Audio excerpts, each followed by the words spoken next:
नमस्कार, मैं उज्जवल सिंह हूं और आप देख रहे हैं द सुपर कॉप्स।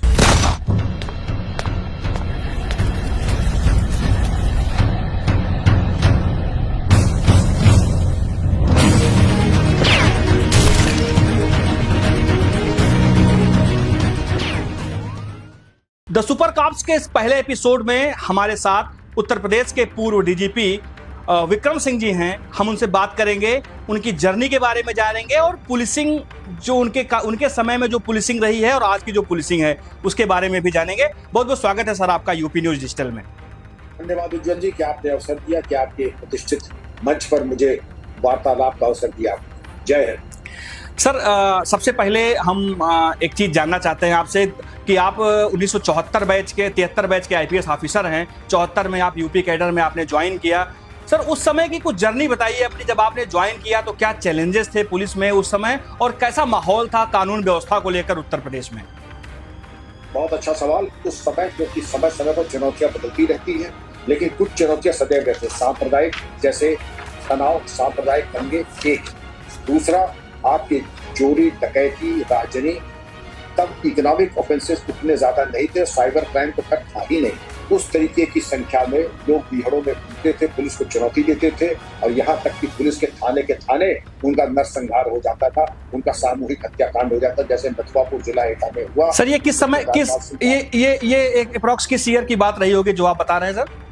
74 की ये बात ना ये 74 और उसके पहले से थी। ये जो 10 की आप देखें, उस जमाने की फिल्में जो थी, मुझे जीने दो, चंबल की कसम और इस तरीके की फिल्में बनती थी, 10 के ऊपर, 10 सम्राट के ऊपर। और तो उस जमाने में ये 74 से भी पहले, क्योंकि अगर आप देखें सुल्ताना मान सिंह की जो कहानी थी, ये तो मैं समझता हूँ अंग्रेजों के जमाने से भी पहले चली आ रही। ये परंपरा थी चंबल घाटी की और इस तरीके की जो एटा, इटावा, फर्रुखाबाद की जो बिहार थे, वहां पर 10 गिरोह। और ये बात अगर कहते कम से कम 10 समस्या भारत में और उत्तर प्रदेश, मध्य प्रदेश में तो खासतौर राजस्थान में 125 साल से ऊपर से चली आ रही।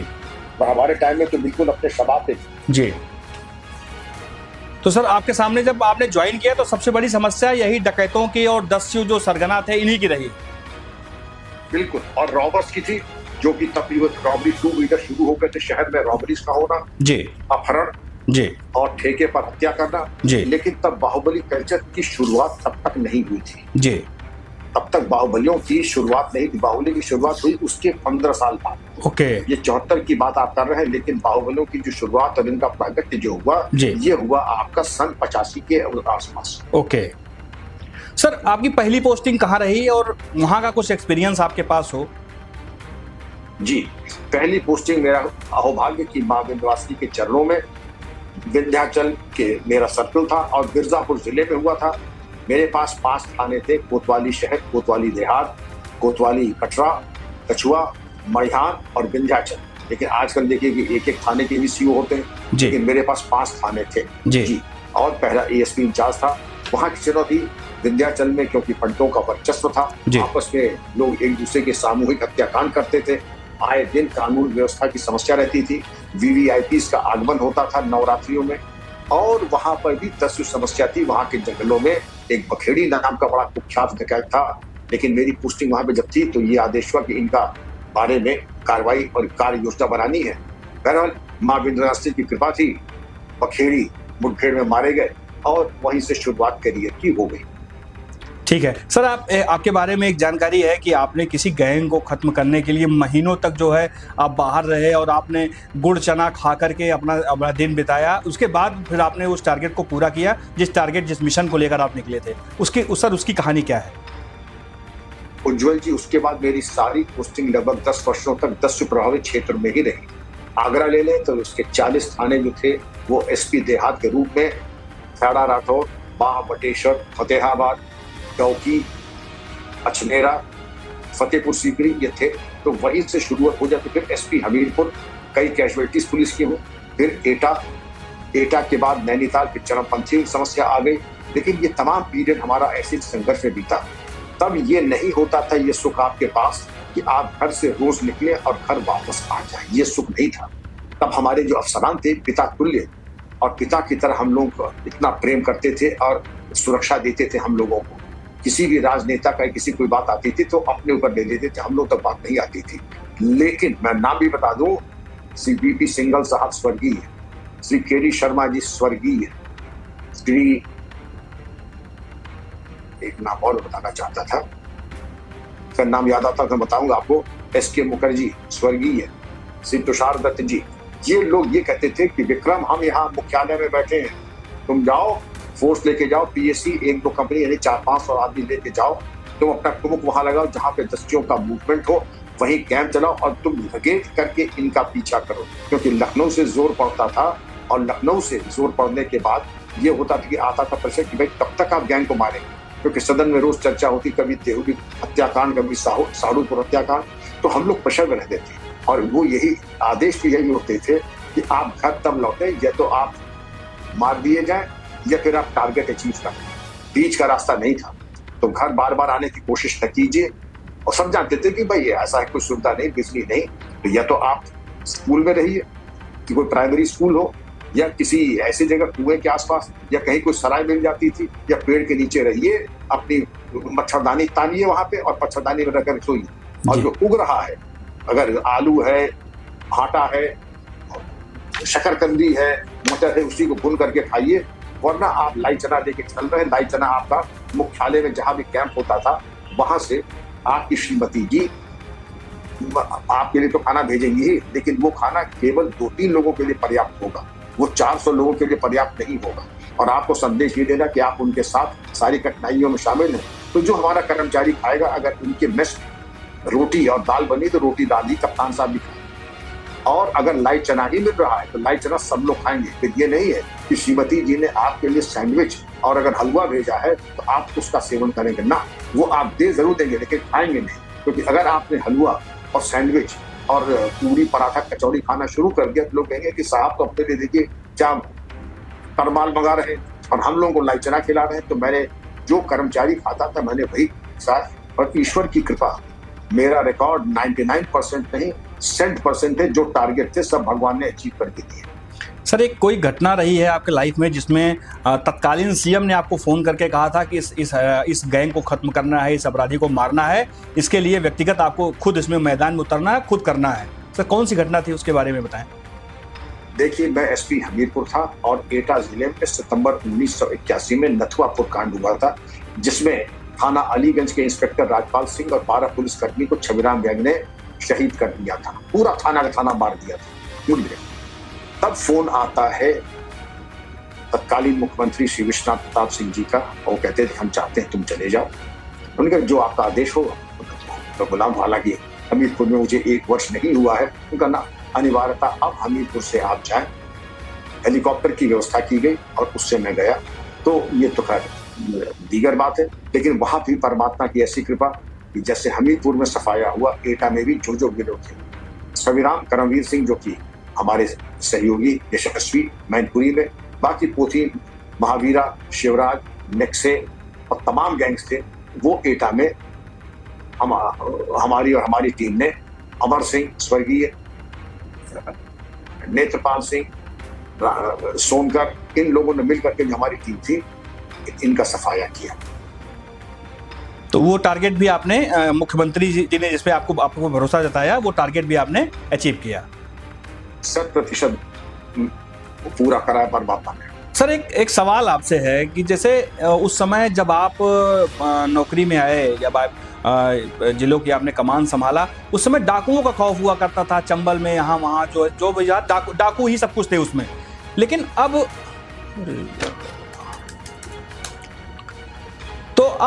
जो है बाहुबली होते हैं, बड़े बड़े बाहुबली, उनका नाम आ रहा है कि बाहुबली है, ये है, वो है। तो तब में और अब में क्या अंतर देखते हैं? क्राइम में अंतर और जो पुलिसिंग है उसमें क्या अंतर देखते हैं?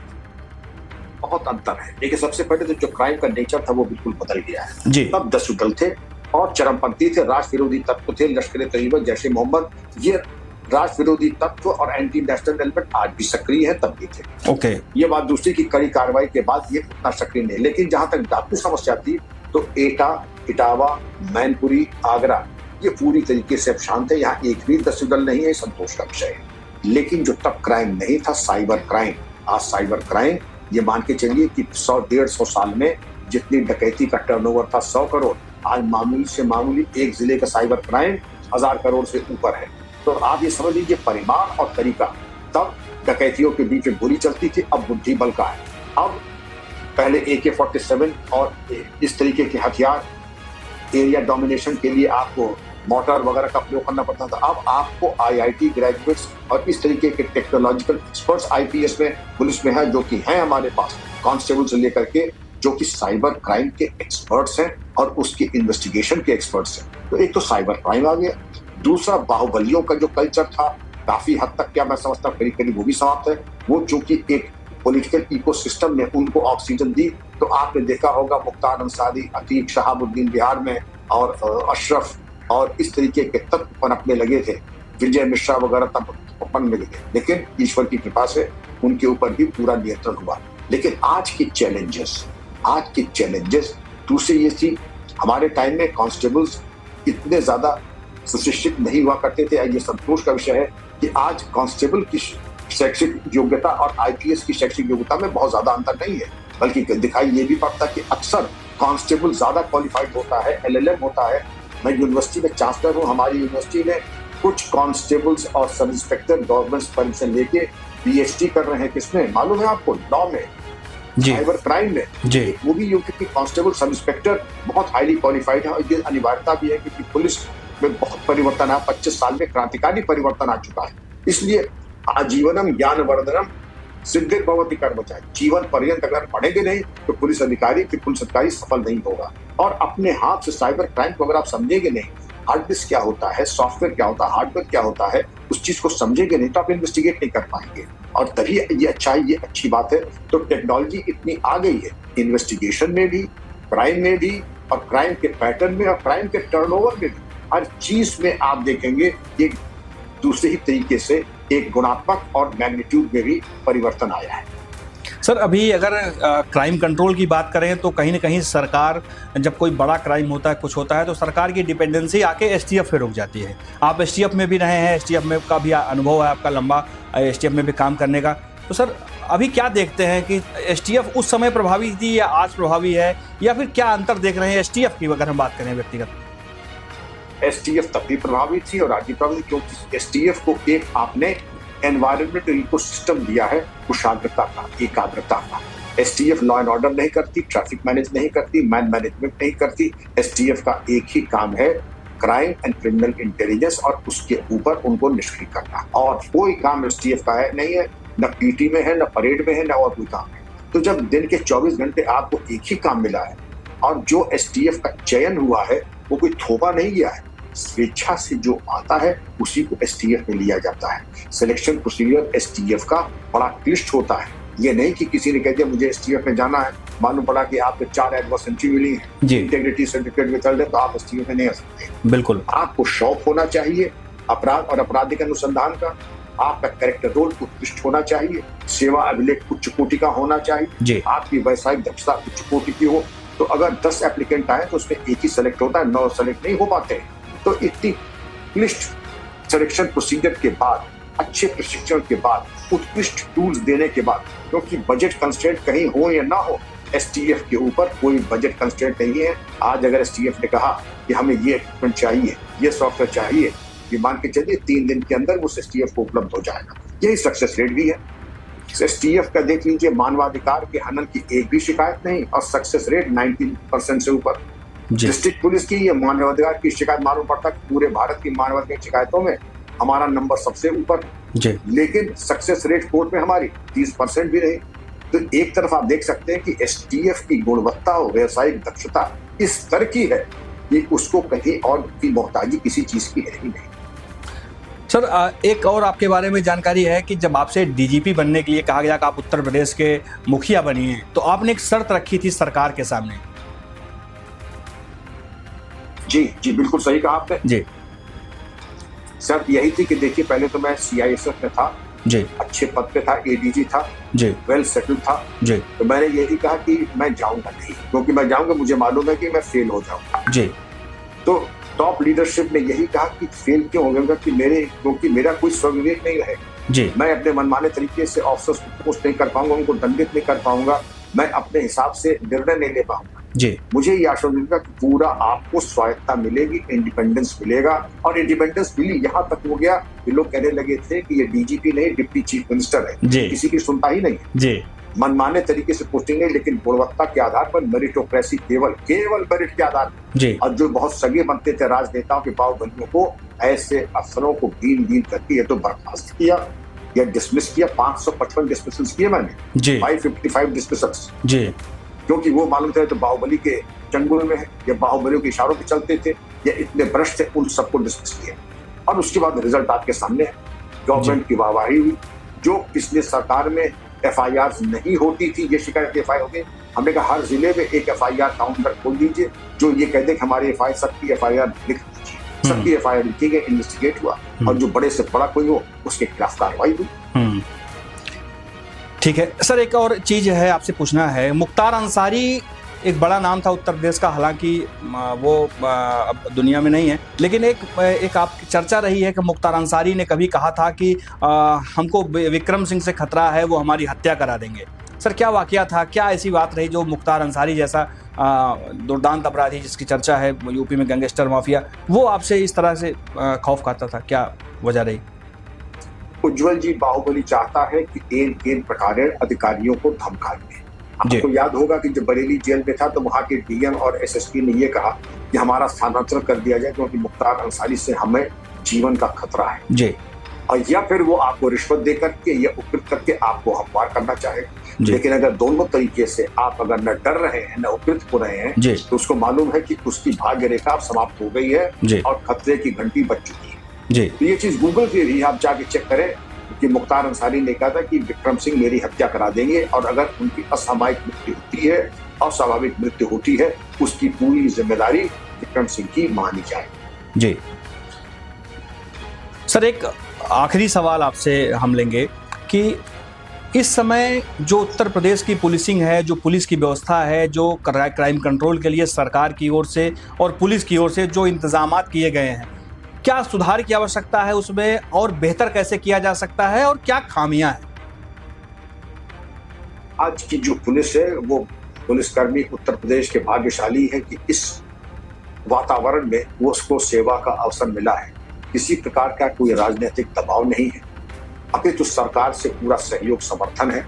बजट कई गुना बढ़ चुका है और जो भी हो, थानाध्यक्ष से लेकर के सिपाही से लेकर DGP तक आपने देखा होगा एक सिक्योरिटी ऑफ टेन्योर भी उनके पास है। बहुत ज्यादा जल्दी अधिकारियों के तबादले नहीं हो रहे हैं और अगर अधिकारियों को एक मिल जाता है टेन्योर तो एक जगह पहुंचता, चाहे सिपाही हो चाहे DGP, 3 महीने 6 महीने तो लगते हैं जगह को समझने में। उसके बाद अगर 1 साल 2 साल और मिल जाता है तो उसको अपना सर्वश्रेष्ठ सेवा के देने के लिए उसको अवसर मिलता है, जो कि आज मिल रहा है जी। अब की टेक्नोलॉजी, जो लेटेस्ट टेक्नोलॉजी है किसी भी पैरामिलिट्री के पास, यहाँ तक कि आर्मी के पास, वो यूपी पुलिस के पास आज है। बड़े प्रशिक्षित अधिकारी यहाँ पर हैं। आपको कहीं ट्रेनिंग पे जाना है किसी ऑफिसर को कि साइबर क्राइम तो इवॉल्विंग क्राइम है, दिन ब दिन आपको अंतर आपने देखा होगा, डिजिटल अरेस्ट का क्राइम जी, आपने ये देखा होगा हनी ट्रैपिंग का क्राइम जी। ये पहले कहाँ होते थे? नहीं होते लेकिन आज यूपी में ये चीजें बिल्कुल करीब खत्म हो गई क्योंकि अधिकारियों को प्रशिक्षण मिला है। हमारे IPS अफसर और तमाम अफसर ऐसे हैं जो IIT में साइबर एक्सपर्ट्स हो चुके हैं। तो आपने देखा होगा कि ये वातावरण बहुत उपयुक्त है, लेकिन आप ये कह रहे हैं कि यही वातावरण हमेशा हमें कामयाबी देगा, बिल्कुल नहीं। आपको STF, ATS और उसके अलावा मैं समझूंगा उससे भी ज्यादा महत्व होता है भ्रष्टाचार निवारण संगठन यानी एंटी करप्शन ऑर्गेनाइजेशन का और विजिलेंस का, कि आप इंटरनल विजिलेंस ऐसी रखिए कि भ्रष्टाचार की कोई शिकायत आए ना, और आए तो उसका समूल निस्तारण होना चाहिए। क्योंकि जब तक आप जीरो टॉलरेंस पुलिस में नहीं लाएंगे और भ्रष्ट तत्वों को आप बिल्कुल एक नजीर कायम करके आप कार्रवाई नहीं करेंगे, आप अपने कर्तव्य के प्रति उदासीन हैं। इसलिए मैं चाहूंगा इनकी टेक्नोलॉजी यहाँ बेस्ट ऑफिसर्स पोस्ट करें और क्राइम के प्रति क्रिमिनल इंटेलिजेंस के लिए अपने सूत्रों को सजग करने के लिए टेक्नोलॉजी का इस्तेमाल करें। आपको ठीक है फील्ड और ग्राउंड इंटेलिजेंस तो है, लेकिन टेक्नोलॉजिकल इंटेलिजेंस के लिए जो आपको उपकरण और मानक चाहिए, चाहे वो सैटेलाइट इमेजरी हो, चाहे आपको इलेक्ट्रॉनिक ईवसड्रॉपिंग डिवाइसेस हो, उन सब का इस्तेमाल कीजिए। भले ही अंतर्राष्ट्रीय बाजार में आपको जाना पड़े, लेकिन आप अंतर्राष्ट्रीय बाजार में आप पहले भी गए हैं, फिर जाकर के वो तमाम उपकरण दें, आप प्रशिक्षण दें, जिससे कि आप अपराधियों से, अंडरवर्ल्ड से एक जनरेशन आगे रहें। बहुत बहुत धन्यवाद सर आपका हमारे साथ जुड़ने के लिए और तमाम इस तरह की जानकारियां देने के लिए। हमारे साथ उत्तर प्रदेश के पूर्व डीजीपी विक्रम सिंह साहब थे। उन्होंने बताया कि किस तरह से आज की पुलिसिंग और पहले की पुलिसिंग में अंतर है और तमाम वो चैलेंजेस उन्होंने अपने लाइफ के शेयर किए जो उनके कार्यकाल के दौरान रही है। हम फिर मिलेंगे आपसे एक नए सुपर कॉप, एक नई कहानी के साथ। तब तक के लिए दीजिए हमें इजाजत। नमस्कार।